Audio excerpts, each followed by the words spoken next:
Yeah, hello everyone. It's CK here, and I'm hosting today. Today, as you can clearly see by the thumbnail, the title, we're doing a North London derby, Arsenal versus Tottenham preview. And before we get into it, I'm going to introduce everyone. We've got in the top right, we've got Willow. Hello, everyone. We've got George in the bottom left, Hello, hello. and we've got Z in the bottom right. Wagwan, man. How you guys doing? I'm doing Good, bro. good. I'm excited. For all you Yeah. guys that want some serious analysis, just bear with me for like the next 20 minutes because I this is my time to be a fan. Okay, I don't want to hear any robot shouts. Like it's gonna be bad, it's gonna be biased, but I don't care. I really don't care. Yeah, obviously, as you can see, Curran's not here, but Curran's also very excited for the game. A lot of people I've spoken to be honest, have been very excited for the game. 3 wins and a bounce coming into this game, so it's not like we're really off form, but form does generally go out the window when you go into a game this big because anything can change in a day. We've seen us 2-0 down and then switch it up against Tottenham. We've seen 4-2s, 5-2s, 4-4s. So just expect the unexpected, to be honest. But like, what is your feeling going into the game? Confident. What the hell you mean you're feeling? There's literally no worries for me. I said for the last couple of weeks where, you know, for me, Tottenham were the perfect top six club to give you some credibility from in the league, but also within ourselves, right? And for me, we've had a couple of really easy games, really great games to build momentum. But this game, for me, this is the one where you can stamp authority. It's the first time that we're probably going to see our starting 11. It's going to be huge. And when you look at the way that those guys play, they're so bad in build up. They leave space in the middle. Nuno is doing a Liverpool light kind of formation with who they have without the man or the facilities to do it. It's crazy. It's actually kind of ridiculous. And when you look at Chelsea in their last game, really all they did was they went man for man in the middle. And by the way, what has Arteta been doing for the last two games? Man for man press. So for me, I just see I think what I see is a statement win, something that we've been searching for the last couple of weeks. And I don't rate them. I really don't rate them at all. I think they're just horrendous. For me, they lack any kind of impetus going forward. They lack any kind of midfield control, and Dombele and the whole team gasses out after 45 minutes. You look at us, we start well, and the last time that they've pressed at the carpet didn't go well for them. That was basically Emery. So for me, I don't see a way that they really get out. I'll be honest with you. See, I'm the opposite to you, George. As much as I agree with you on everything you've said, I'm obviously nervous because it's a North London derby. I'm nervous for everything it's going to be. As much as I think we will win, there's always that. It's a derby. Anything could happen. A red card, something stupid like that. Like just pure passion comes into play, or Kane turns up, or and you've got Son. Son always seems to do something against us in recent times. Like that goal he scored against us last year was quality. So I'm a bit nervous. I do think we'll win, but I don't know. How do you think we'll line up for the game? So Aaron Ramsdale is going to start 100%. Our back five. So we're going to have Kieran Tierney, Gabriel, Ben White, and Tomiyasu for sure. And then Granit Xhaka comes straight in. I don't know if you guys saw Mikel's comments. It's pretty clear about, him flying and training. He's definitely coming in. So you've got Granit Xhaka, Thomas Partey. And then up top, you got, I think Saka's cameo was just to get his legs used to the right wing. And I think we absolutely see a return of ESR, Odegaard, and Saka on the right with Oba up top. I think that's the team. And we haven't seen that team, period, this season. I just feel the only worry that you have to give them objectively is counters. That's it. Yeah. But Harry Kane's been too deep. Like they don't have a link, Willow. Like this is the issue for me. So unless they get a jammy long ball, which can happen in any game, for me, they don't have the connection in midfield to spring Son on the 1v1 overload that they had been doing in other games. The issue that I've got is Kane is coming too deep, but the ball's not sticking to him. We're seeing really England Harry Kane. For me, that loses a dimension for them. And then when I saw at Chelsea, when they were really good in the first half, gassed out, all of them. It wasn't just Ndombele. Like they all consistently, if you look back, haven't been able to keep up a second half performance. Even when they look good in the first half. So, yeah, mate.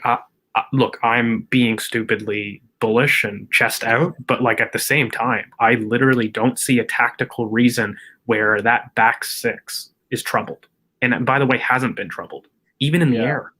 So I think I'm a lot more confident this year compared to previous years as well. Is like our right back situations are, for me, always been quite poor at times. You know, we've had the Hector Bellerins in, Callum Chambers in recent times. Yeah. I can't wait to see Tomiyasu versus Son. I can't wait to watch that. Like honestly, I think it'll be great. It'll be a great battle to watch because it's two great players going against each other. I think it'll be so fun to watch, and I think also Ben White, I'm really looking forward to it. Someone who actually does have a bit of pace to him at centre back. So if they are putting these balls in behind, you're actually seeing these recovery runs from Ben White, and I think that's something we've always struggled with. It's nice to have David Luiz in there who's been pinging the balls to kind of keep the tempo up. But we've always been countered against Tottenham, and someone like Ben White completely cancels that out. And even having Aaron Ramsdale out, he's so much better at coming out and sweeping the ball than Bernd Leno is. So I must admit, I am like with these new signings we've made, I am really looking forward to it, and I'm looking forward to seeing Ødegaard again. He came up big against Burnley.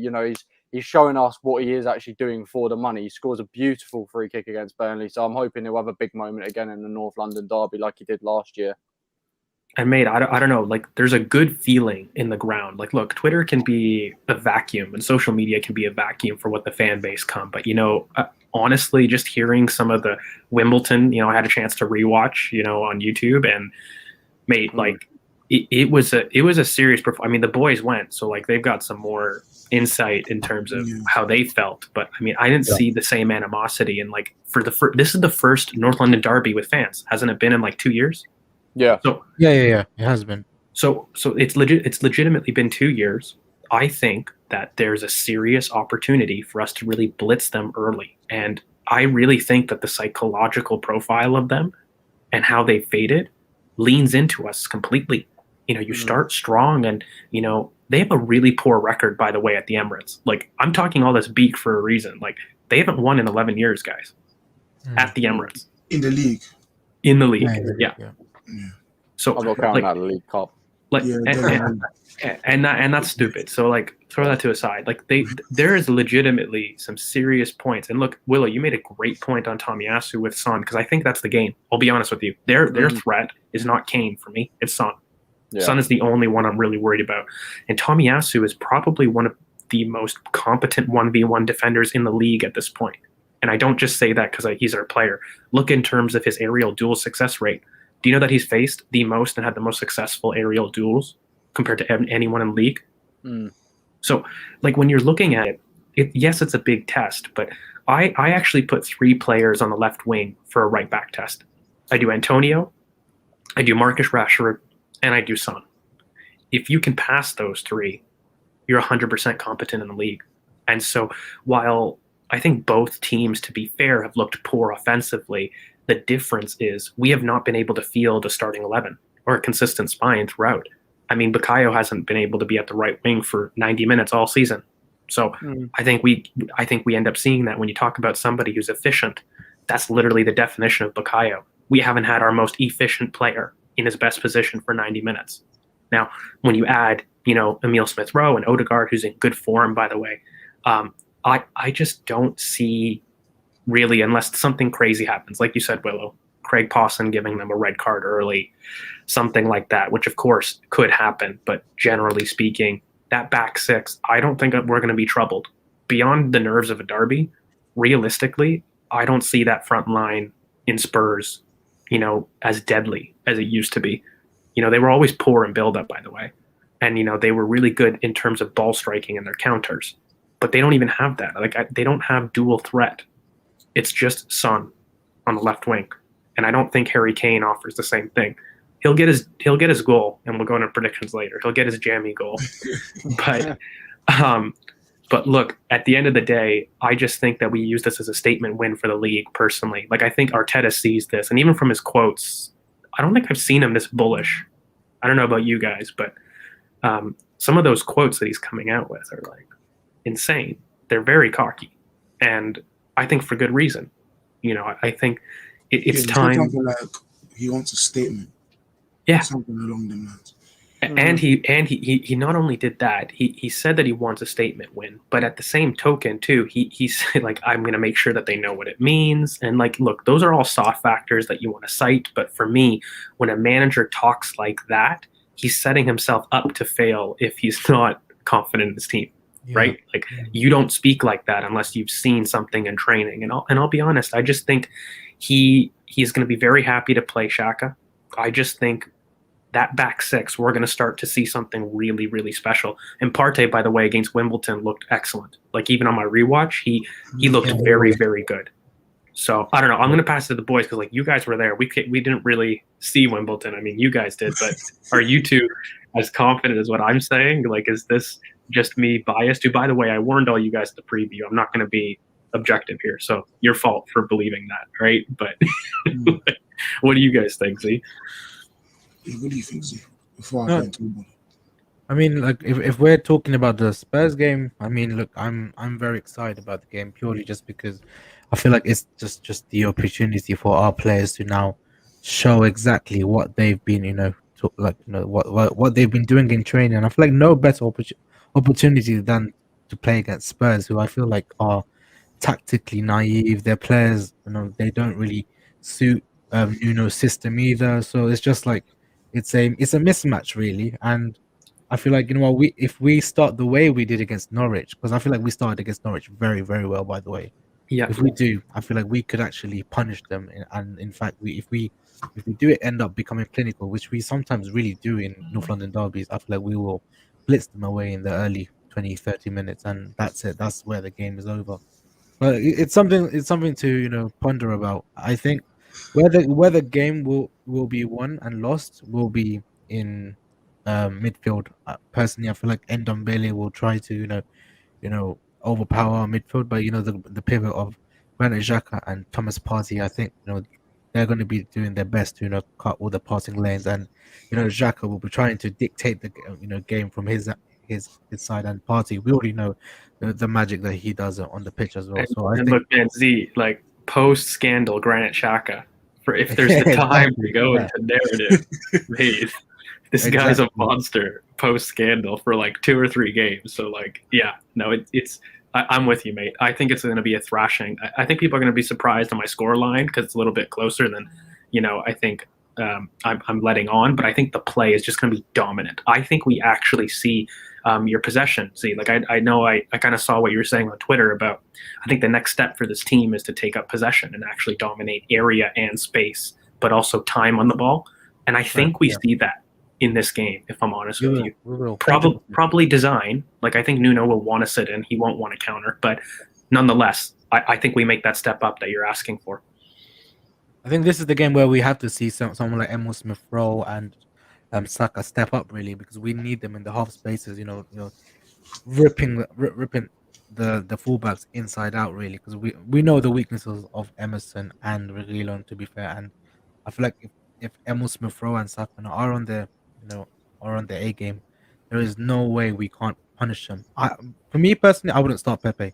No way. I feel like he hasn't done enough for me to warrant a start, especially after the masterclass I saw from Saka on Wednesday. Like absolutely astonished by his performance, really. And that was only 20-30 minutes. So like I feel like Saka has to start on the right, and Emil Smith-Rowe on the left, and Aubameyang up front, really.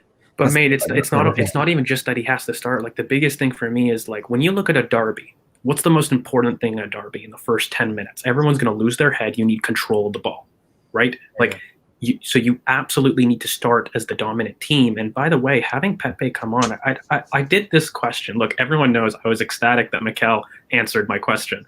When was it? Like a couple of weeks ago, when I basically asked him, substitutes, like, are there going to be finishers in the future? Okay. And what I meant by that question is, are you going to have pre-planned subs to change the state of a game, but also formation purposefully in order to win the game in the last 10 minutes? Can you do that? And by the way, Pepe is the perfect player for that. And Martinelli, like when you have wing forwards and when you look at basically dominating a game that emotion's going to dominate, you really need the ball. You can't have mistakes in build up. You can't give away the ball. You need to make sure that you're controlled in everything that you do. Now, the last 20 minutes of a game in this type of rival cost, really, that's the time that you can gamble, not really at the beginning. So for me, it's not only that Saka's our best player off the right wing, but just in terms of game state, I don't think it suits Pepe right now. I think it suits Pepe if it's going to be a much closer game and if it's going to be on the counterattack and if we do want to hit them on the counter. So save him for the last 20 minutes, in terms of other sports. Look, football, American football rather, basketball, they've all got closers. Like, this idea hasn't been new in terms of what I said. So yeah, like Yo-Yo says, basketball does it, but American football has done it for a while. And this idea of closers isn't new, but it's maybe new to football. And I used it, I'm glad that Mikel agreed in terms of things getting more specific, but I actually agree that that's going to be the case going forward. So Pepe falls to me in that finisher category, which is just as important as starting the game. Like, this is what I don't understand. So I don't lower the importance of it, but I absolutely think that, Saka has to start in order to dictate play. We can't lose the ball like we did against, Norwich for that 30-minute spell, essentially, right? Like, you need to carry through all the way up until probably the 80th minute. And if you're tied then you can release the Martinelli and the Pepe that, you just go for broke. I'm cool with that, but not in a derby, if that makes sense. I think we have to also look at how excited, like, even the players are. I mean, if we look at the training, we saw Arteta taking part in training, and he even had a little bit of a slide tackle in the training. Which shows like he's kind of pumped as well. Like, he's trying to put in a statement. That's what we want to see within the game. Like, you wouldn't see Arteta in training at all, I'm sure, for that. But for this game, yes, 100%, he's joining in, and it's just a way of showing the players, this is what it means to the fans, and it should mean to the players. And like, if they are able to bring that message onto the pitch, I've got no doubt about seeing a good performance. Yeah, like, for me though, on the game, let me talk quickly about Wimbledon though. But for Wimbledon, I think we actually kind of dominated the whole game, really. We did well in midfield with Partey and Lokonga, who were very good again. I think Tavares was very good. I think anybody who played in that front line the whole game, Lacazette, Saka, Martinelli, Balogun, and Nketiah, all of them had a good performance, but I probably think Laka was maybe the worst out of all of them. But a lot of people have said to me, because I posted a clip of Saka just going through their whole left side and then almost scoring, and so many people were saying to me, because of this, Laka has to start, Oba can't do this, none of this stuff. Then I think I'm happy with the way the fan base is at a point where it's not necessarily malicious when you're debating a position, because a couple of weeks ago when we were losing, it was so hard to be on the timeline and stuff. Yeah. But now it's kind of chill. But on that point, I think Saka has this aura about him, even in the stadium, when he's just about, it just feels really different. It's kind of hard to explain, but as soon as he came on the pitch, everybody's standing, shouting and cheering. But mate, this is his team. Like, I say it on my post-match review comments all the time that he gets Jordan rules in terms of, and for those that don't know, that it's just, the idea that when Michael Jordan was on the pitch, people would double team, triple team him specifically, and they would defend. And teams do this to Saka, and this is his team. I say that he's our technical leader in the final third, but the way he's a technical leader in the final third at right wing, it's very specific for me in terms of how he sees the pitch. I think in our last review when we talked about Burnley, I talked about how all the lefties on the left may have clogged things. I mean, you guys gotta let me know on the pitch, but I feel as though Saka sees the pitch 10 times better from the right. And it's a different kind of role in our system. Like, we use the left wing as a facilitator. We use him to kind of move in and let Tierney release on the wing. And that job doesn't need to be done by Saka. Saka needs to be the outlet. He needs to be the guy that's running. Exactly. And so for me, that's why he has to start at right wing. And I just think when you saw that game and that little cameo it wasn't just the run. It wasn't just the superstar. Did you guys see even the second goal, his movement in the box? Yeah, he could have gone into it, but he dragged the defender with him. Exactly. That little in to out run like that. But guys, that is prime Sterling movement. Like that right there is coaching. It's beautiful front post fake, back post. Like we do this as coach. It's not even just Sterling, by the way. Like we do this. It's a very typical coaching movement. You know, make like you're going front post and then peel around the back on their blind side, and trust that you're going to be found. And like I don't know, mate. Like it's gotten to the point where I feel as though that there are fans of the club, but then there's player fans within this fan base, and it's not because you hate a specific player that you don't want this. I just want us to basically keep the ball and have a game plan where we're able to counter press. You know, I saw some lunacy that, Pepe has more defensive intensity than Saka. And I'm just like, guys, let's not. Left back. Like, what are you talking about? We can talk about, we all have our biases, right? And we all do. But for me, we have to speak honestly about the pros and cons of these players and the limits, because then you start critiquing them for things that you shouldn't be critiqued. And for me, I don't blame Pepe for all of the stuff that goes wrong for him. I really do. Or don't, rather. But I think for him, he needs some time in terms of understanding that he's got to be consistent in every action. My biggest critique with Pepe, I used to limit, he only does it on the basics and the fundamentals, but I'd argue his final action is inconsistent. He just needs consistency in his play. He needs authority in his play. When he receives on the touchline, I need him to drive at them. I don't think I've seen the Liverpool Pepe debut for almost a year and a half. And I don't think that's Arteta. Like that is his play. We saw it under Arteta though against United.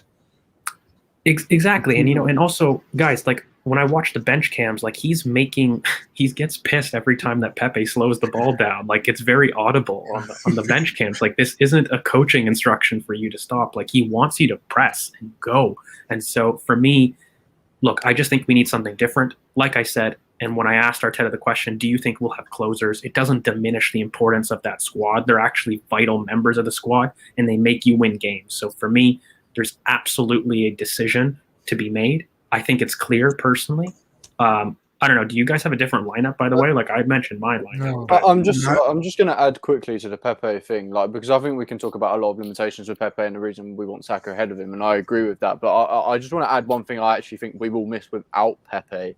And that's actually the outlet he provides with Ramsdale. Ramsdale seeks to find him a lot when he does his long chip through balls, and Pepe does very well to win. Or he's good in the air. Yeah, he's good. He's very good in the air, and he will win it. And I've seen it multiple times now where Ramsdale has literally picked him out. We've gone and got it 50 yards up the pitch. Pepe's won it, and then we've gone on the counter attack. So that is something I do believe we will miss without Pepe, because I don't think Saka is as aerially as well as him. Pepe's obviously taller than him by I think a couple of inches, so that is something we will miss. But I think with that same dynamic, something we will gain is when it's flatter and to his feet, Saka may be able to keep it rather than Pepe, who it kept bouncing off. But it's good that there's a debate. I don't think there should be one on who should start, but it's good that there is things that allow for us to debate on who should start. But my starting lineup is really Ramsdale, Tomiyasu, Tierney, Gabriel left centre back, Ben White right centre back, Partey, Xhaka pivot, Saka on the right, Mill on the left, Odegaard in the 10, and what's his name? Aubameyang up top, and I think he gets a goal. So yeah, I mean, I'm totally there. I just wanted to wrap up the Pepe with basically Johan Cruyff in honor of Curran, but like it's spot on. Okay, like Johan Cruyff, one of his most famous quotes. I don't know if you guys have seen it before, but in small space, a player has to be capable of acting quickly. A good player who takes too much time can suddenly become a poor player. Now, I don't know if you guys have heard that quote before. It's very, very famous from Johan Cruyff, but it literally describes Pepe to a T. And you know what? I wouldn't even just say small space, but even in big space. And the reason is if you take time, he's clearly a good player. Like, I don't want to go the other end and say, he's shit, he's horrible, he's yada, yada, yada. He's not. But a good player, again, I'll repeat, that takes too much time can become a poor player. And that's what it is. If you take too much time to control a ball, then you lose the marginal gains of space and yards in order to attack an opposition, and you're attacking them in a settled block. And so for me, that quote essentially epitomizes the reason why you would want a Saka or a Pepe, because while they might be doing the exact same role, they're both going to be inhibited in the same way in this same system. Saka's quick decision making and his appreciation for space makes it so that he's a great player in small spaces, despite not being athletically crazy, by the way. Saka, he is, he doesn't necessarily have that elite 5-yard burst that, I love. He's got a great turn, and, his awareness of space makes him have the difference. And I think that's really the reason that, epitomizes the Pepe Saka thing. But, I'll close it because I feel like we've gone on quite high on him. And, I don't know, unless you guys had the last couple bits on it. No, I mean, I think we need to give a special shout out to Ainsley as well for his performance against Wimbledon. Yeah, he was like defensively really solid. That's 2 in a row now, Z. I thought he was very good against Burnley. Yeah, and I think he brought back that kind of performance against Wimbledon. And despite you can say it's a lower kind of lower caliber of a team, his performance was as disciplined as it can get for his standard as well. I mean, he gave the ball away a few times, but that was it. Like, he was defensively very solid, and I feel like if that's the level that he can set for himself, I mean, he's going to be an asset for any team, regardless if it's Arsenal or not. 100%. Can I ask you guys a question? Because I feel as though Ainsley epitomizes the change in dressing room mood, and what I mean by that is clearly a player that was on the fritz with the manager, right? Than anyone else. Yeah, and clearly somebody that, was perceived to be left out in the cold, right? Do you guys not see his commitment level in the last recent games as a change in attitude within the camp in terms of what they believe that they can do going forward? So we've talked a lot about why maybe we're confident with Spurs and yada yada, but do you believe, him, like, isn't he kind of the player that everyone told me would never come back? Like, in terms of personality, in terms of actions, do you guys use him as a case study for maybe there being a little bit of humility in terms of, if you apply yourself, you will play. If you apply yourself and you do the things that we need you to do, you will excel with the group? I mean, after clearly publicly shaming the club, like, I actually don't know if it gets much worse from what Ainsley did personally. But I don't know. Do you guys think that that's a thing to look at, or am I reaching too much? I think no, go ahead, bro. I think the commitment he's shown, not just him, but the whole team, the past couple games, but him in particular, has been very high in comparison to what should be there for someone who added Arsenal saying, "Let me go."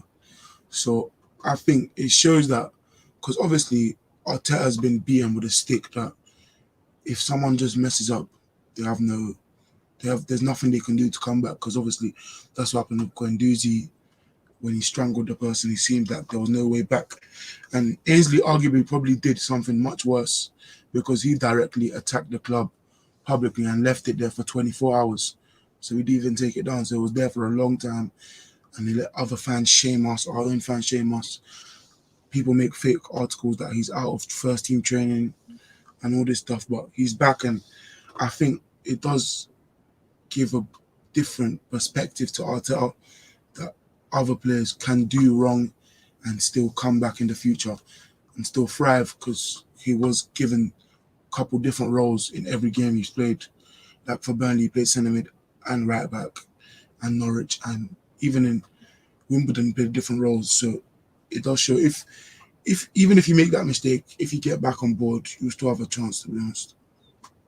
Yeah, no, I agree as well, and I think it's a massive like example to players like Guendouzi who can, look at this and say, you know what, if I applied myself in training and I kind of, just humbled myself and apologized, which is all they wanted, was just a public apology. I could have had myself back in the squad, and that's what he could have had.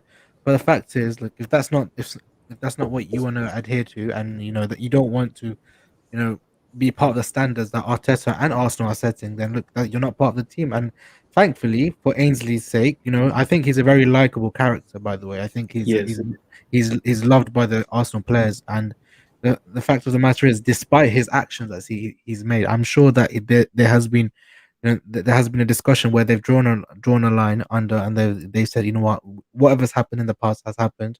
You'll be given games, and that's it. That's it. And I think Arteta's kept to his promises, and he can see it, and that's all we need. Because look, now we're seeing Ainsley giving 110% on the pitch, and honestly, I don't think I would have.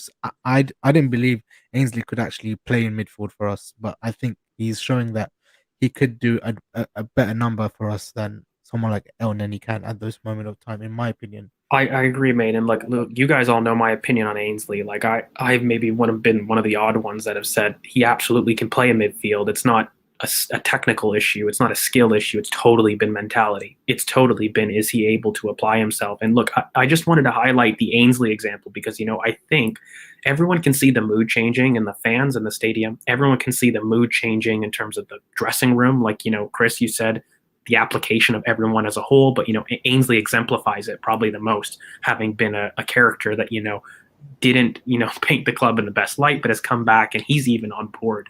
What I think the last piece you need, just to tie it off, is a big win against your rivals. So we've got a lot of little wins right now. We've accumulated a certain amount of momentum. I really think to slam home this, however you want to say it, I know it's a trigger word, project, whatever you want to say, but for us to really take that step forward, we need a statement win on the weekend. And I really, really see us absolutely doing it. I really do. Yeah. I think at this point we just go into the predictions. Yep. And so, Curran gave me his prediction, and his prediction is baby food. 3-0. Yeah. So here were the predictions. Oh, by the way, what were the predictions last week? Oh, damn. Or for Wimbledon? I don't remember that. I don't think we did them, if I'm being honest. No, we didn't do the Wimbledon ones, guys? These were the Wimbledons. This is them. So right what's now, the table? Off the top of my head is... We were tied. I'm on 4 points. Willow's on 4 points. Curran and Z on 3 points. And George is on 6 points now. A little ear for you. But it's a long season. That's all I'm saying. It's a long season. It's a long season, but this is where we pull away, lads. On the point difference. So yeah, no, I don't know. Pull up. Yeah. So for the Spurs, it's absolutely going to be 3-1. Look, I'll back up mine. I think as much shit as I've talked, I think Craig Pawson is the worst possible referee that we could have chosen. Just a reminder for everybody. This is the guy that killed probably our best performance under Arteta with Wolves with a stupid red card that should have never been given. But look, I see it. I really see something very similar happening once. I actually think I've told people this is how I see the game happening. We're going to start really strong, get 2 goals in the first half. I think we're going to start the second half pretty strong, but then they get a jammy penalty that they really don't deserve. It's going to go 2-1, and then we hit them on the break to make it 3-1. So that's my storyline for the game and how I think it's going to happen. But and probably Willie, you wouldn't like that story necessarily. I mean, you've painted a nice picture there, but I wouldn't mind putting water over your picture. I want to win the game. So I just think it'll be a simple 1-0 win, to be honest. I think there'll be drama. I actually don't think we'll start off very well. I think we'll start off a bit edgy. I think we'll be a bit all over the place. But I think, it gets into 15, 20 minutes. I think that's when we'll start to shift into gear. But I don't think we get our goal to the second half. And I think Højbjerg is going to get sent off in the 85th minute or something like that. I think he'll get sent off late in the game, which will just kill it, and we'll just sit back and just pass it around them. Yeah, for me though, my thing is similar to George, but I probably think we'll be a bit more clinical, and then Oba gets a goal, Gabriel and Saka, the other goal scorers. For me, in my 4-1 prediction, I was feeling 2-1, but 4-1 is just, I don't know what it is, but it just seems nicer to me. But yeah, I think that will give a statement that, because last time we deserved to get 4 or 5, but Laka missed a lot of chances. Not just him, but Cedric missed them as well. But last time we totally dominated Spurs, and last time we even totally dominated Nuno versus Wolves. So a big win against Spurs and Nuno has been in the works for a bit now. Because even under Mourinho, the first time if it wasn't for Kolasinac changing that game, we could have beat them as well.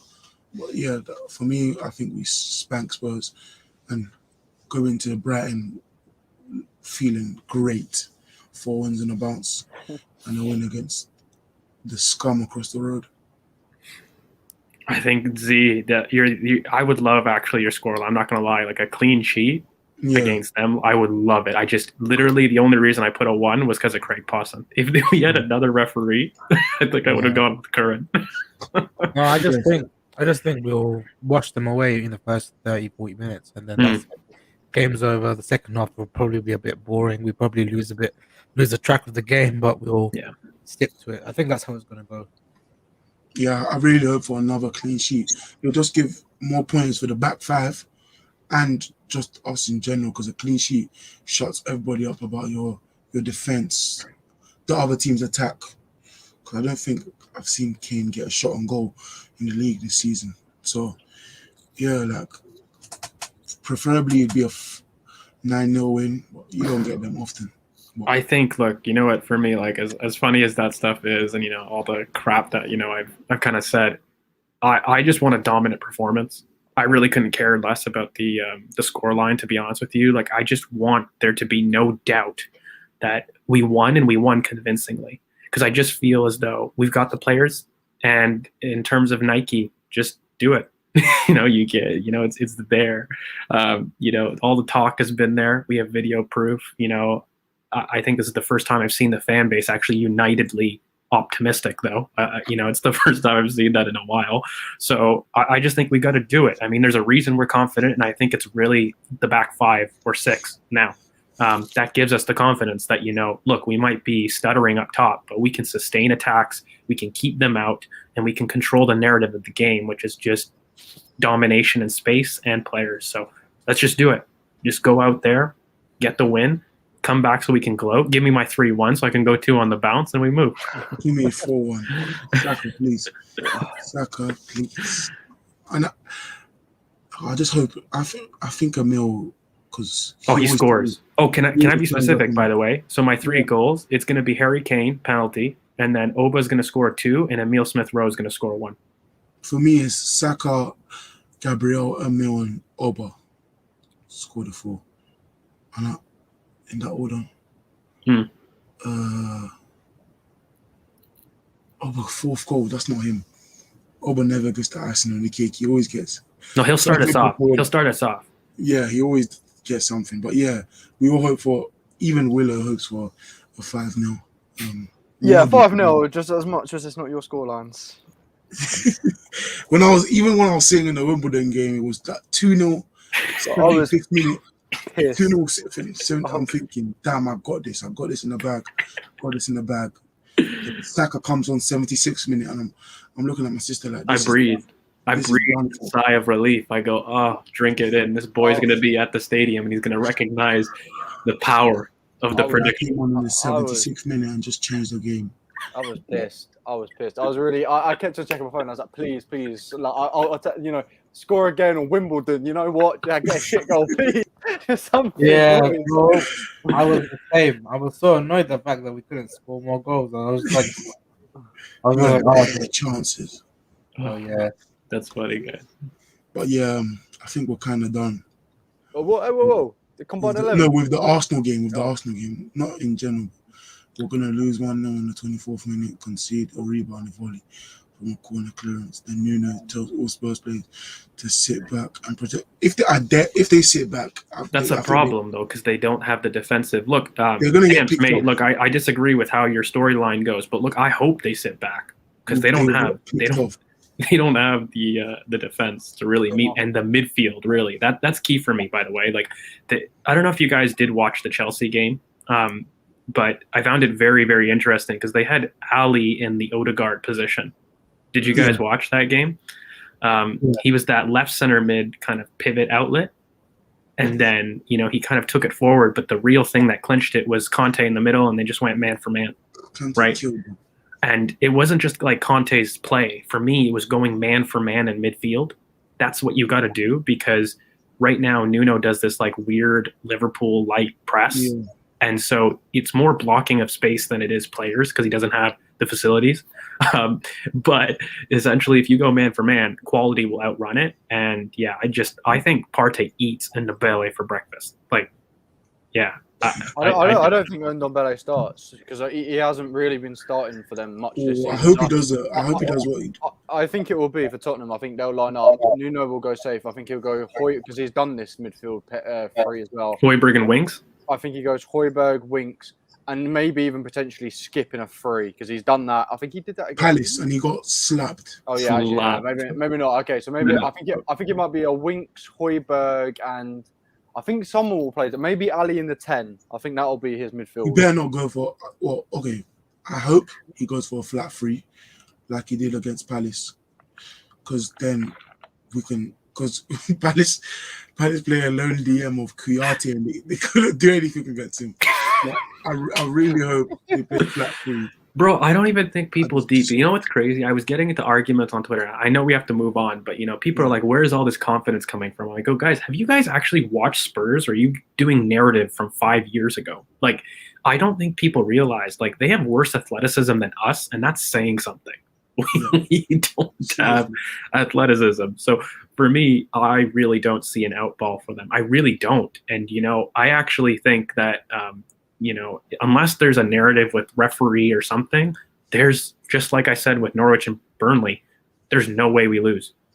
Yeah, if it's on the balance of play and on the strength of the teams, rather than a referee decision that sways the game, then I think we'll really win. But it is a big weekend, and there are other big games. In terms of stature, in terms of quality of the clubs, there's a bigger game, but in terms of a derby, there's no bigger game. But Chelsea City, Saturday. What are you thinking about this game, to be honest? I think it will be a boring game. I must admit, I really do. Really? I think it'll be a boring. I think it'll be a 1-0. I think Chelsea will win 1-0. I think Pep again. He's gonna be looking at himself, he's gonna be talking to himself like, "Oh my God, I've lost a few games in a row." So I think, I think he'll get in his head. He always does, doesn't he? He always gets in his head. So I think he'll try something weird. He'll try something, and Tuchel will just outclass him. Lukaku will show them why City should have got a striker, and I think they'll win 1-0, and Lukaku will get the goal. I hope Pep goes for a pivot. I hope Pep goes for a pivot, or matches them man for man. But I'm not scared. But if he goes lone 6 again, then he's gonna get eaten. Yeah, he's gonna have a serious problem. I'm actually with Willow. I sounded surprised, but like I shouldn't be. Like I predicted very similar. Like I actually think it's going to be a shit game, like really bad. Where I think that the two cancel each other out. I'm just the opposite. I actually think Grealish is going to seal it for City. Yeah, I think City are going to edge it, and the reason is because I think Tuchel's system has struggled the last couple of weeks, and we've been saying it on the channel. I think you've got the best build-up in the league versus the best central overload in the league. That's essentially what you've got in the two teams.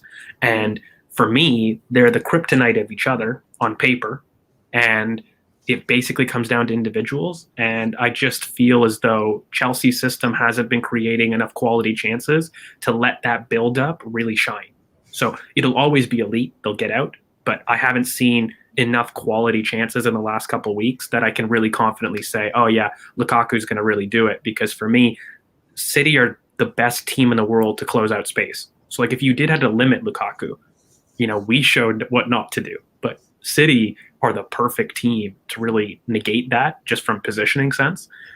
They do center kind of overloads and, space like no other team in the league. And look, he hasn't beaten Tuchel, to be fair, right? So like all this stuff does matter, and I just think we see a script kind of being flipped. But I don't think it looks comfortable, by the way, for either team. Like it's going to be very, very cagey. And I don't know. I just feel a Rudiger mistake, lads. Like I don't know why. Like there's all the news coming out of him today, getting 400k. Oh my God! Yeah, he got 400k per week contract offer apparently. You're not seeing that? Right. To leave Chelsea. And they talk about that, what's her name, doing a madness with her deals. Jesus. Marina, 400k a week. Madness. And look, and by the way, like I rate Chelsea, like I rate them very highly. It's just I feel as though they're the worst team on paper to face And I just think that with Grealish, they've now got a player who is absolutely efficient, as much as I hate it. And, maybe they don't have a striker, but for me, they never had, that was never something that, Pep's system they needed a striker and goals, but Pep's system relies on center overloads a lot more than a 9 and a presence there. Whereas Chelsea needed a 9 themselves. So I just think, the big signing in Grealish after his, Champions League goal and assist, that guy, I love that kid. So I just see him taking the game from one mazy dribble. And I think that's it. That's going to be the story of the game. It'll be 30 seconds of quality. And then other than that, just really crap kind of two teams figuring each other out, but For me, it's going to be 1-0 City and Gabriel Jesus. But I don't know why, I just have a feeling about him. But on this, for me, their best front three would be Werner, Lukaku, Mount. Yeah. Because he doesn't play Hudson Odoi. I was going to say, I would not put Werner. If you're wanting my honest opinion. I'd put Hudson Odoi for me. Yeah. Werner can be the ball boy. Chelsea fans have given him a new role, the space creator. No, you know who I actually, and look, it's kind of odd because I say that they can't play together, but my best front three would be Mount more in the 10, but Havertz off the right wing, but how Ozil used to play it. So give it kind of a backboard and a second striker vibe with Lukaku up top, and of course Callum Hudson-Odoi on the left.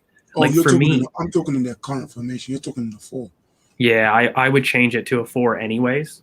I just don't understand it. But I think Havertz and Lukaku have to play together. They work great up, but you need Mount running. And I think even Callum Hudson-Odoi, my God, I don't understand how that boy's not playing. He's one of my favorite players kind of in the league, period. I think that boy's special. That's what he's been. He's not been playing great before, even against. He hasn't. But I mean, he's been inconsistent. Wing back. Yeah. Even against Aston Villa, he was really poor, and I think he's even finding it hard to find his own position, and I think it's the best I've seen from him. Against us, I was scared shitless.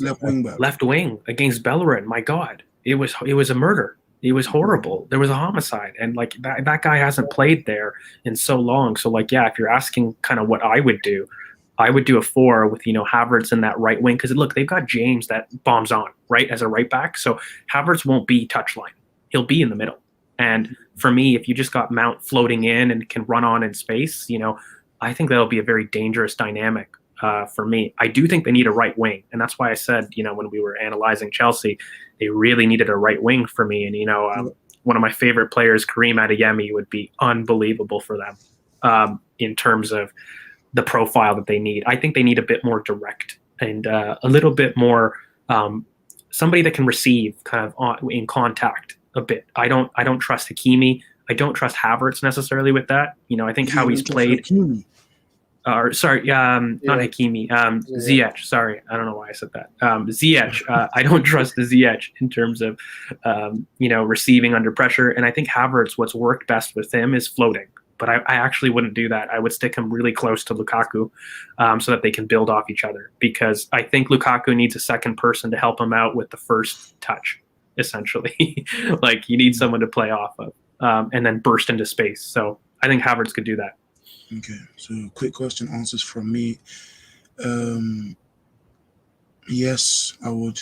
Would you? In a heartbeat. He's perfect for what we need. Z?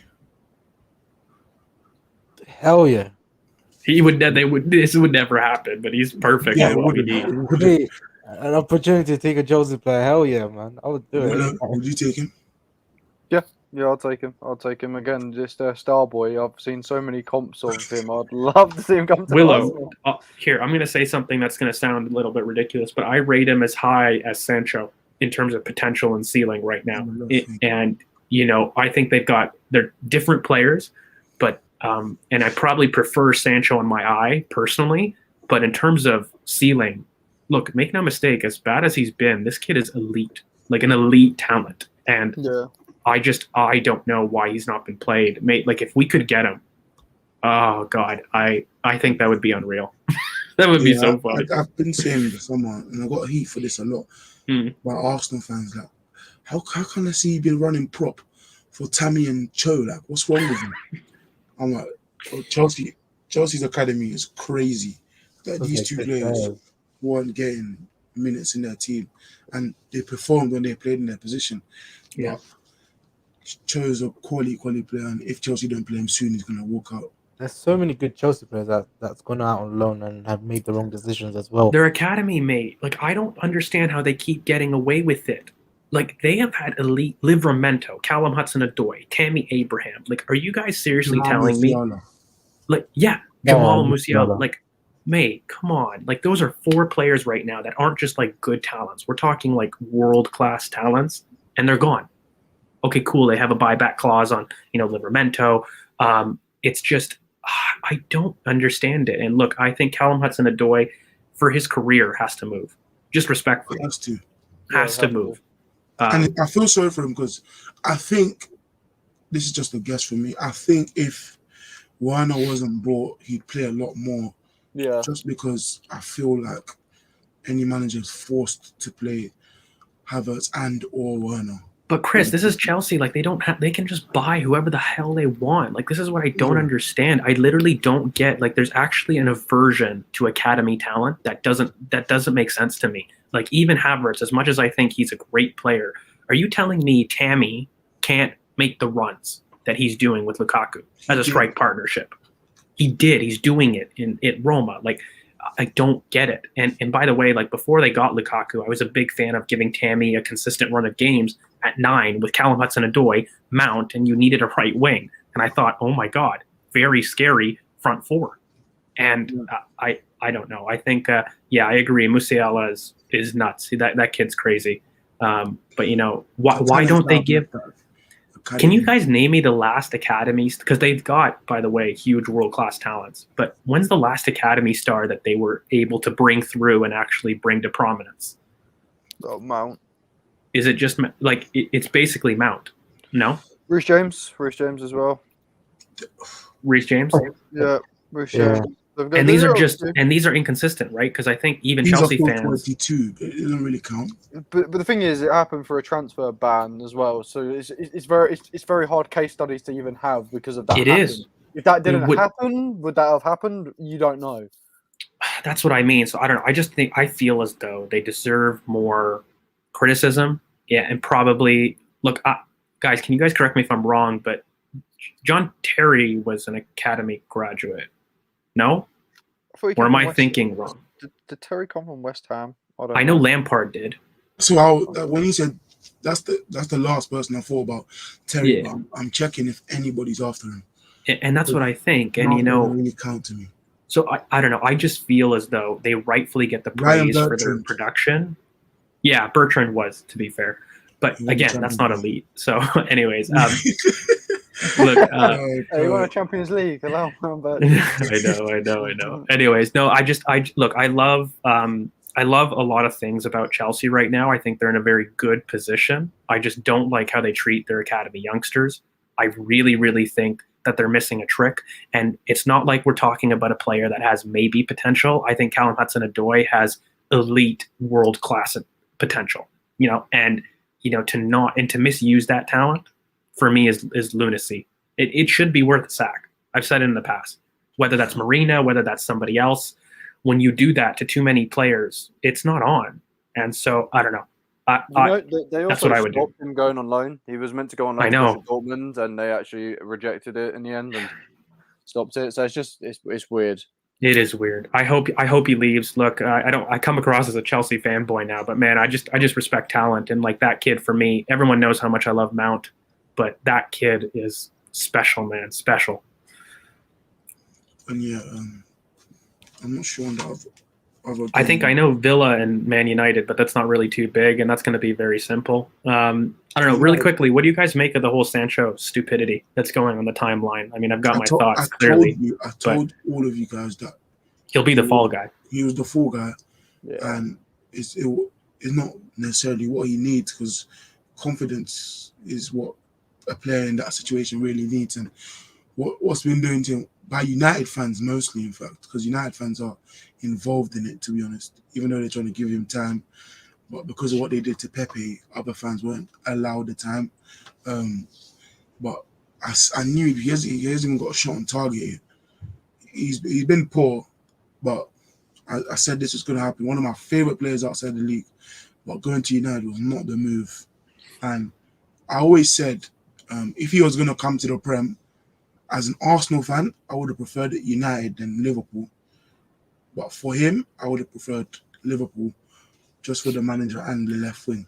But him being right winger. We said it tactically, mate, for a while, and this is the big reason why we put United so low, by the way. And that poor kid is all I can say, because there's some stupidity on this timeline that I'm seeing that he's not a good player. He is a world-class player, and I don't put talent. I said player very specifically. You don't go multiple seasons with 30 goals and assists and not be a world-class player for me. That's crazy, regardless of him coming from the Bundesliga or another league like that. When you hit 30 goal and assist seasons in multiple seasons, come on, man. And goals and assists consistently in Champions League, in the knockouts. That's what I'm saying.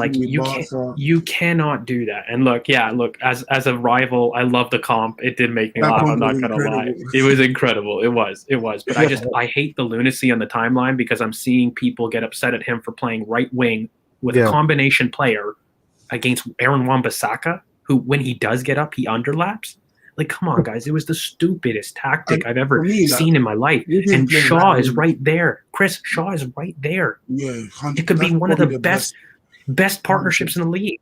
I think even Ole doesn't know what kind of player Sancho is, and I think that's just a testament as to how good of or how bad a manager Ole is, really, because he thinks of Sancho as one of those out and out wingers that's got blistering pace. He thinks he can play touchline. Exactly. Look, I've seen some comparisons about what kind of player he is. That Ribery one made. There was a Ribery comparison. I respect the account that made it, but I think that's totally off. Completely different physical profiles. Blistering pace, while Sancho blistering, but also repeat sprintability. That guy physically was a menace. And look, and it's not that Sancho isn't. He absolutely is in a different way. He doesn't have that same kind of burst that Ribery did. He doesn't. What he is, though, is a combination player, in or out. And the comparison that I put him to, maybe it's a little bit of Arsenal bias, but really Samir Nasri was, but to a different level than that. But that's the type of play. Yeah, much, much better. But that's the type of player that you're getting with him. In and out combination player that wants to get on the inside, that wants to be involved in play. That's why, in Dream, I wanted him for us. But I just feel as though when you put him on the right wing, he does not see it as much, because he wants to come inside. He really does. Or he wants the freedom to go inside. And he doesn't get that on the right. He's basically been shunted to be an outlet in that system, right? Which is stupidity. You've got one of the best outlets in the world in Ronaldo and in Rashford, and you're making the combination player an outlet. Stupidity. Anyways, he has him on the right. And then when you've got a right back that does get forward, because I think Aaron Wan-Bissaka, another agenda, but when he does get forward, he underlaps. So you're going to push Sancho wider on a place he doesn't want to be? I don't know. I just wanted to bring it up because I think it's stupidity. I don't back the rivals. Look, I can smile for him failing, but look, we said this here on BoP for a while, and this is why we ranked United low, what he does. So, I hope that kid moves. That's all I'm going to say. Unless, quick, because he doesn't deserve the idiocy that's happening on the timeline and abroad. Yeah, because quickly though, for me, even when someone says to me he's a better right winger, it was with the best right wing back in the world, who was also crazy 1-2s, immense combination player, which is why I wanted him and Sancho, just because of the combinations we do all over the pitch. Because if you watch Emil or Saka, they love their 1-2s. And oh my God, bro, it would have been something special. And Sancho needs a combination player. And even in that United team, apart from Pogba, he's probably the best passer. Of course he is, but mate, that's the problem. You've got a team of outlets with basically a freaking combination player. And, really, why is Donny van de Beek not playing then? Give him somebody that will overlap. Why do you have somebody that isn't going to give him an option wide? So look, I don't know. probably quickly. Probably we derailed, and we'll probably go back to maybe our predicted starting 11. But I don't see any big games happening. There's West Ham respectfully. Leeds. Apart from that, West Ham Leeds is a competitive game, not necessarily a big one, but Yeah. Maybe we should go back to starting 11s. I think or combined combined 11. 11. Combined 11s, rather. That's where we are. Let's get to the. I think this is probably going to be the best part of the video as well. So yeah, Arsenal. I'm easy. I'll just go first. Wait. No, I think we'll go one position. We just go. I think we go goalkeeper. One position at a time. Yeah, we say goalkeeper each, and then right. Ramsdale, easy. Okay, Chris. I agree. Ramsdale is better See? than Lloris. Got to go with Ramsdale on this one, man. Just because of his distribution. World Cup winner Lloris. Yeah, I'm saying Ramsdale as well. He's a World Cup winner. He's gotta learn how to drive. If you know, you know. That is not expected from you. Spurs brings out a different side. Can't man. Spurs George is like drunk George. Yeah, bro. Leeds haven't won a game. Huh? Oh yeah, I actually think that's pretty decent shout. I think the Europe hangover. They didn't really do it last week, but it's going to hit them, in my opinion. So I think Leeds are due one, and I think they're the worst team for West Ham to face. So yeah, 2-1 Leeds. But to get back on track, right back, Tomiyasu.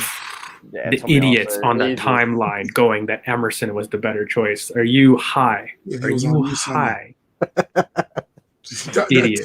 pissed me off. Fools. He's on Lusanya. What? Yeah, I'm guessing Tomiyasu right back for everyone. Duh. Yes. Next. Left back Kieran Tierney. Done. Oh, Yeah. Yes. Clear. yep. 100%, man. Center backs clear. Gabrielle White.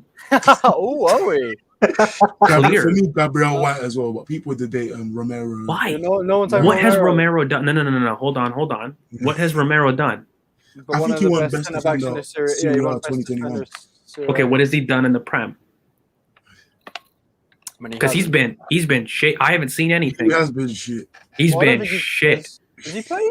Has he played? Yes, Yeah, he of has. course. Yes. Yes, he's been Yeah. playing. And he's been Yeah. playing bad. He even And, played versus Chelsea. yeah. Look, I don't blame him because I think Nuno's system doesn't help him 100%. But He's a look, good player. but he is a good player. But no, he's been shit. Why is that even a controversial opinion? Self-deprecating Arsenal fans. No, stupid. Fuck them. I said it for time. Midfield for me, the pivot. Partey, Shaka, move. I said no. I'm not. Willard's loving this. No, I'm serious. I'm actually gonna differ there. Why? Over Højbjerg or Ndombele? Yeah, I am. Mate, Yeah. I hate Shaka too, and I want to move on from him. But come on. No, but the thing is, I'm not looking. I don't know if you boys are. I'm not looking at this as, who's the best 11 who would play together. I'm not trying to balance the team here. I'm just saying who. I don't is care the best about 11 balance. players. Facts. Who's the better player? No, you see, I would take Ndombele ahead of Xhaka. I would take Right now. For what he's done in the league, That guy has can't he even done play more 60 than 4 minutes. games? No, yeah, for the player he could be. I think the player I saw at Lyon, I would take that ahead of Granit Xhaka. Højbjerg. If my auntie had a dick, she'd be my uncle. Leon was Look, wasn't Leon 2-3 years ago now. no. I'm going off the man that together that pivot has not been beaten more than maybe 3 times in the league when they've played together. And I don't even want him. Like, I hate that I have to defend this guy, but factually, that pivot hasn't been beaten. No, I'm not really going to go has. Granite. I'm not going to go Granite, especially Really after what has. he's done against City. No, that's some He's- bullshit. Mate, he's let me down too many Running on times. Ndombele. Yeah, Z, what are you saying? You're the tiebreaker. No, it's Xhaka, man. Has to be Xhaka for me. Has to be. Has to Wow, be. no, And I'm the biggest Xhaka hater. Like, I you all know. know that. That's established there, and I would Is take Xhaka. I don't know. Z, mate, when you die, Jacques is going to be the one fucking like letting you down, mate. Yeah, he's letting leading down. you. He's letting He's you down leading so you many times, 100%. mate. He's letting you down again. In a North London derby, though. No. Don't Oh think- yeah, maybe not in a North London derby. Yeah. Yeah. No, bro, no. Like, I think it's facts. It's absolutely facts. Like, I don't understand. Like, I'm sorry, guys. I told you I'm not going to be objective here in this This is not video. the game where you Uh, This is what it is. But like, no, factually, like the man, I hate that I have to defend him because I really don't like him that much, and that profile is like the antithesis to what I want. But guys, factually, come on, like the amount of absolute monster classes he's had. I can't name. Can you guys name 5 excellent 90 minutes from Ndombele in the league since he's been there? I'll sit there and I'll wait. The City in Champions League. Mm-hmm. Not in the league, but sure, I'll give it to you. Sure. I don't even think he's got 5, period. And I love the player. Well, sure. Sheffield United. This is a waste of time. It's going to take time to think of it. There you go. Yeah. Done. He's been here 2 seasons. This is further. So yeah, back 6, yeah? Okay. I say we go right wing. Saka, done. Saka or Bergwijn. Behave yourself, Christina. Saka, It's let's the go. options. It's the No, options. no. Bro, I put Pepe ahead of Bergwijn. Yeah. That's saying something. That is saying something. Yeah, Saka. Yeah, Saka, done. In the 10, we've got Emil or Odegaard, whichever one. I don't even like Odegaard like that, but that guy, he's better than any of their options. I guess you could put Ndombele there as well, or Dele Alli. No, facts. ESR. ESR's got to go. It's got to be ESR. yeah, it's a mill for me as well. Yeah, of course. Yeah. And then left wing is Son or Pepe, Martinelli, Emil. Okay, I'll be fair. I'll give them Son. Son Let's gets give it. them fun. Gil. You got Brian Gill as well, but Yeah. Son. Nah. Yeah, Son. Yeah, I'll give them Son. Okay, and striker Oba. Kane, Aubameyang, Lacazette. Oba. You might need to behave yourself now. No, it's Kane. 100% it's Kane. I'm gonna be fair. I'm gonna be just. Excuse you? Kane. Should we go to outputs across the league? No, you're a disgusting man, George. Since Oba has been in the league. No. Willow, I'm ready. I've got my facts. Since Oba has come in the league, has Kane outscored him? Huh? No. Yeah, I don't care. The guy got top assist. Did you see what the guy did? Oh, that's really cute. He can play in midfield if he wants. Oh, no, he can't. No. This guy No. is literally top Oh, 3 strikers gosh. in the world. I don't care. Over the last 5 seasons, Oba's had only 1 season where he hasn't had over 20 goals in the league. Since he's been in the league, he hasn't been outscored by Harry Kane. Period. Look, I'll go from the last year of how it's been played. Kane has Hell, been you want to go 10 to this season? Let's go to this season. Let's go to this season. No, I'm not going this season because it's been 4 games and the guy's on antidepressants because he didn't get his move to Man City. Like, I'm not going to go from that. Guys, you guys want to go. How many seasons has Kane outscored Oba in the league? 1. How many times has he been outscored in his entire history in the Premier League? None. Like, what stat do you want to choose? You want to pick specifics because he likes to play in midfield and be cute? Goals? What's our argument? Trophies? Goals? I'm dead serious. I mean, I think he just prefers Kane. To be fair. No, but he is. No, he prefers Aubameyang. Look, Harry Kane is the better player. But like, you're asking me right now, who am I taking in my team to play for Arsenal Football Club? Like, skip all the bullshit. You know, actually put it down. Who's the better player? Of course, I want Harry Kane in my team above Aubameyang. Aubameyang, like, I love Alba. Ridiculous to me. I love what he's done for us. But look, in the last year, he's been poor. Like, he has. And even that's what I mean. You can only pick 1 season. I've got literally across his entire time, and even though he's been that poor in that 1 season, Kane has not outscored him. But Kane's okay, yeah. But how long's? I mean, to be honest, I don't want 3 to be years. I don't want to be a Tottenham advocate, but I want to be fair at the end of the day. Yeah, he's been there for 3 years. But Harry Kane before them 3 years, you know, he got 29 goals in the league. Okay, and Oba 3 years before that had 20 plus 30 goal seasons in the Bundesliga. Beat Lewandowski. Are we talking goals? Like, what's the metric here? If it's who can play midfield as well, then cool, I'll give it to you. But if we're talking goals, in general, who's the better player? Like, and Harry Kane is a better player. What does he bring? Does he bring more? To my the team? striker scores goals and lifts trophies. I think it's therefore a profile thing with George because a lot of people love to say that's fine, but he's literally like, I love an off-the-ball striker. If you like a false 9, then cool. But if we're talking, just admit that you're not going to score as much goals, and then I'm happy to have him if that's what you don't want from your striker. But even last season, like, how many goals did Kane get in the league? And it was a poor season for him. No, that's why I said last season he was beaten. That's literally the only season. But if you're going to go generally his whole time, Oba wins. In terms of all goals scored in his career, Oba wins. If you want to go in terms of who's got more golden boots, Oba wins. Want to go assists as well, though? Kane wins. Okay, cool. That's why I said go in midfield. Well, But no, what a striker can get assists as well, though. Like, Okay, it's cool. Not all, like, it's not all down to that. Like, it's just, Okay, cool. Kane He can do- assist. That's cute. My striker wins trophies and gets goals. Kane got 14 assists last season. Like I'm saying, guys, look, I've seen comments that, look, maybe it's a little bit of bias and I'm on one today. Cool, fine. But, like, factually, don't tell me he's a better finisher than Harry Kane. Come on, guys. Like, factually, his output's more. What are you guys going on that he's a better finisher if it's not goals? Look, for me, Kane got 23 goals in the league last season and 14 assists. That is unbelievable. Okay, That's cool. Let's unbelievable. extend it to the time that they've been in the league, Willow. I can pick one season. I'm not going to say that, one season that another player is better means that they're better overall. That's lunacy. Yeah, Let's but do since the time that they've been in the league. But I'm not going off of who's the best. Like, otherwise, I'll still have fucking Mesut Ozil in my team in like combined 11s. Like, I'm not going off of what was happening. So then, aren't we doing it this season, or is that too short? I'm going over the last year. Well, this is recent. What has happened over the last year? Yeah, I can say Kane. Because how many games is because you say this season? But how many games has Kane played this season in the league? Two games. 4. No, he didn't play the first game. There's only been. He didn't play No, the first. I'm pretty sure he played. This is the 6th game. Okay, so he's played 4 games, but like you can't go off a player for 4. A season is fair, and even so, okay, even going off of Alba and what he's played for 6 games, are we telling ourselves that Alba's been great these 6 games? No, he hasn't. Better. I mean, he scored a shitty goal against Norwich, but He's better. I go back and I absolutely look across the league since his time in the Premier League. Has Harry Kane outscored Oba? No. Across their careers, has Harry Kane outscored Oba? No.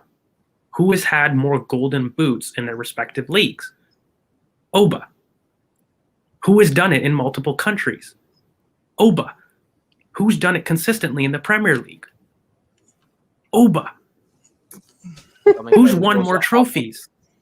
Oba. Now, I'm cool. If you want to call him a better false 9, and if you want to do that, cool. I will not sit here and say that Harry Kane is a better finisher when in every single metric, bar when you isolate between 1 year where he's been off and was a complete outlier, he hasn't outscored.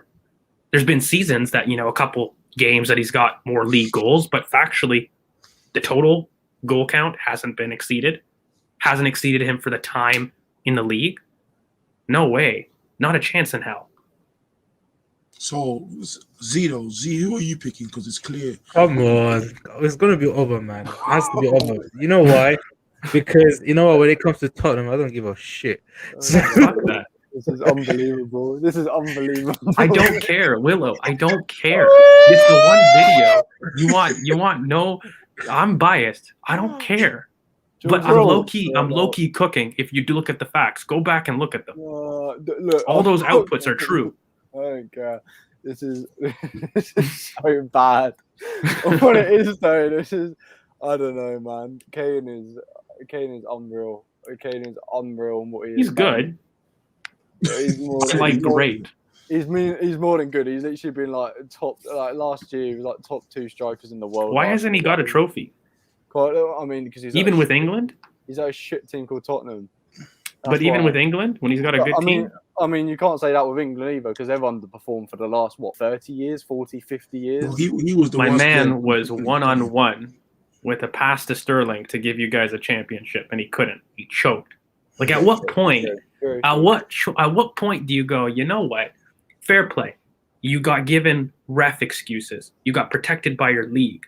You got literally a team that funneled the attack through you. Current disagrees with this. Current Current disagrees with this. No, that's not true. Not even right now. Come on, guys. Current thinks it's come on. Lukaku, Lewandowski, and Haaland, Benzema, and Lewandowski. Benzema, that's it. Yeah, guys, my God, Benzema's got in 7 games 8 goals and 7 assists. Don't come at me about top 3. Okay, then come on. Last season, I would have gone Kane. Again, if you want to isolate specific seasons, cool, calm, but like, I'll agree with that. But currently, there's no way. I know that I'm on one right now, but come on, let's speak facts. Kane's not top 3 strikers in the world right now. Come on. He's not. Benzema, Lewandowski, and then Haaland. Period. Yeah. No. And Lukaku deserves a shout. Yeah, Lukaku. Facts. Those are all ahead. So yeah, I'm not really doing it. If manager, Guys, Ronaldo, by the way, who I slam, is ahead of freaking Kane right now. Come on. My God. Yeah. manager, Mikel? Nuno can carry his cones if you want. yes. Well, no, come on. Mikel for me is the manager as well. Sorry. Yeah, I'm no, probably- yeah. I'm not even biased on that. No, Mikel's just better than it. Yeah, I look, no, guys, facts. Like, if we're talking, are we talking form? Because in the short term, I think Oba wins. What he's done in this season, factually, he does. You want to say last season? Cool. But if we're talking quality, don't you have to do the what career? Is it like the past year or so, or like this season? No, like, what's your spectrum? That's what I'm saying, Chris. Like, are you doing 3 months? Are you doing 18 months? Are you doing their career, their time in the Premier League? Like, because if it's their time in the Premier League, again, factually, Kane has not outscored Oba Apart from that since one they've season. both been in the league. Yeah, I was Sorry. gonna say, since they've both been in the league, yes. But like, if you look at what Kane's obviously done before, like getting 29 goals in the league, Okay, and then does that 29 discount? again, Does that 25. discount Oba's golden boot beating No, Lewandowski? of His course not. consistent No, 30. You got Of course 31. not. How about his Champions League? His campaigns there with Dortmund. Jesus Christ. I don't, but obviously I do hold the Premier League obviously higher than I do the Bundesliga Hmm. and what they do. So for me, I've got to commend Kane for triple 25, 29, 29. Nah, fuck That's him. insane. Nah, That's fuck him. insane. And then to then also go and be the striker where everyone just thought, oh, he's a selfish striker. No one thought Kane had anything more in his locker. They all thought he was this finisher. To then turn into this, oh, actually, I can come back in the midfield and actually be one of the best passers in the fucking I know game. our squad, our podcast, and our channel is called Ball Over Passion. Fuck it, this one time. Sorry, I'm not doing it. You're not. I'm going to be really bad in this debate, so I'll absolve myself. Essentially, it's clear. Because Kane is I think one of the listen, best there's more. passers in the world as well. Kane is one of the best passers. This is what it's looking like right now. My guy's a quarterback. I agree with all of that, apart from Xhaka. But you know what? If you go on Twitter, you probably see the combined 11, and probably it looks the same. Everybody wants it looks exactly the same. Probably the only difference is probably Aubameyang or Son. Other than that, it looks the same. So Willow, think you know what you might. You know just what's need to- amazing? Oba went from the Bundesliga, that's supposedly Yeah. an inferior league, and translated every single one of his goals in the Premier League. Like, I don't get it. And forgetting the Champions League form in his run, guys, Oba was crucial to Dortmund getting to semifinals. Like, those runs are crazy in a team that they deserve no way. Them beating. Do you guys remember when Dortmund with Ruiz and Oba against Real Madrid? Oh my God. I don't think Kane's had a very serious performance like that. Excuse me? We're done, man. Champions League, I don't remember Kane doing anything. Nah, not done. Look, sorry, Willow, but like that's our combined 11. That's how- No. Look, I respect everyone. Ndombele can't run for 70 minutes of a match. And I'm being nice on Son, by the way. I'm being very, very nice on Son. So who would you put in ahead of Son? I can't because we don't have anybody at left wing, but I'm being very nice. That man's got, more purple patches than Joker. Yeah, he does. Yeah, he does. So, yeah. I won't fight you, Arsenal Rotunda, but yeah. No, I agree, Yo-Yo. I agree. But yeah, subscribe to see more of this guy. Who doesn't seem No, to I do won't. it. It's only for this game. Don't worry. Like, your George will return Wow, to we normal. need this. And I think we like this George a lot more. I think we need a bit more. I think when the United game comes around, you're going to see him again. Oh, hard. Yeah. You're going to see him again. But, Yeah. And Chelsea, you get close to this. But United and Spurs is when you get this George. Yeah, look, guys, if you really like this, you guys got to subscribe, give us the love, because if you like this kind of content, let us know. Otherwise, I'll go back to my robot scheduling. All right. So no worries, but make sure you like, comment, subscribe, follow us on Twitter, BoP Guys, look, for the channel, we're really trying to push ahead. So let us know, like, if you guys like the content, like, we're going to try to branch out into other teams. I know I've been on one today, but we're normally pretty good. Just don't mention Spurs and I'm good for it, but we're going to try to be expanding a little bit, kind of talk about other teams. So look forward to that, but guys, hit that subscribe button. Cause like, seriously, we're hoping to grow and give you guys more content, and we can only do that with, the channel growth. So yeah, Yeah, and Sambi's not better than Xhaka. No. Not yet. Sambi has been good, but when he's in Off the ball, they're a different he's been story, poor guys. every game, even Wimbledon, Yeah. Yeah, he was pretty poor off the ball. off the ball, but on the ball, he's very, very good. Balanced, George. This is why we appreciate him. Way too biased. What do you disagree with all things football? What's so biased about the team?